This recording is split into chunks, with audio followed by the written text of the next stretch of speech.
These are zinnias in the aster family, and they are the Latin name is the genus is the same as the common name, zinnia. These are probably variations of angustifolia. They're probably hybrids of some kind, but they show you what the flower of a composite or a aster family is. And basically, it's not a flower. It is many, many flowers. It is an inflorescence called a capitulum, or a head. And it is also basically what you would call a false flower. It's designed to look to the pollinator like a single flower. So basically what you've got there are, petals, and what looks like maybe stamens in your head right there. And then, of course, if you look around the back, it looks, well, isn't that a calyx? But it's none of these things, okay?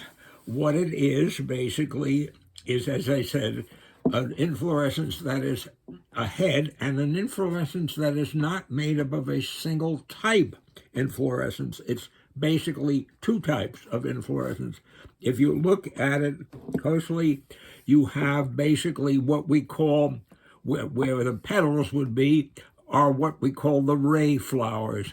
And in the center there, in that disc, those are all separate individual flowers called disc or tube flowers.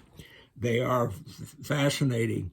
So that, as you can see, there are hundreds of flowers.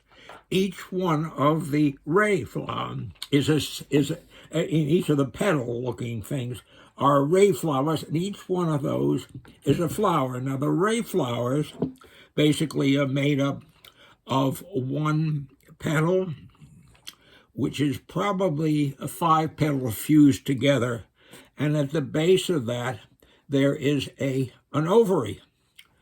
And I tell you what, I'm going to leave this hole for a moment, and I'm going to take some of these out of here, and I'm going to show you. Oh, look at that. Isn't that fantastic? There is basically, that is a typical ray flower, and it is incomplete. There's no calyx, and it's pistillate. There are no stamens. But basically what you see here is this down here, basically that's the ovary. And then the petal, or the petal of the ray flower, which is probably made up of 5 petals. You can sort of see the seams there. They fold over, and if you look down in the base there, you can see a stigma. I mean, yes, a stigma style sticking out. So this is basically an incomplete, imperfect flower. But it definitely is a flower all its own, and you can see definitely how they are. What I might also want to show you, too, is this thing that makes this false flower sort of look like a calyx. This is known as an involucre, and each one of those things are actually bracts. But look how absolutely beautiful they are. Look at how they're interlocking there, and in itself, they are very, very handsome for what they are. Now, what I'm going to do now, okay, there's some more of those. Look at that. Look at those flowers. Now what I'm going to do is I'm going to take our lavender one, and I'm going to make a longitudinal section. I'm going to cut some of this stem away, and I'm going to show you. I'm going to cut right through the stem, right through that involucre of bracts, and I'm going to show you where we are here. We have a section there, and you can sort of see what happens at the head of the seat of the stem, you have a kind of a widening, which is basically called a receptacle, and all of these individual flowers are attached to that, and you can see it's kind of coming up like that. And if I can see if I can take some of these off. Look at that. These are all individual flowers. I'm going to let them fall down here, and they're in different stages of growth. Some of them are in the bud form, but they are, believe it or not, they are perfect flowers. They have both the stamens and the pistil. In this case, a pistil is made up of two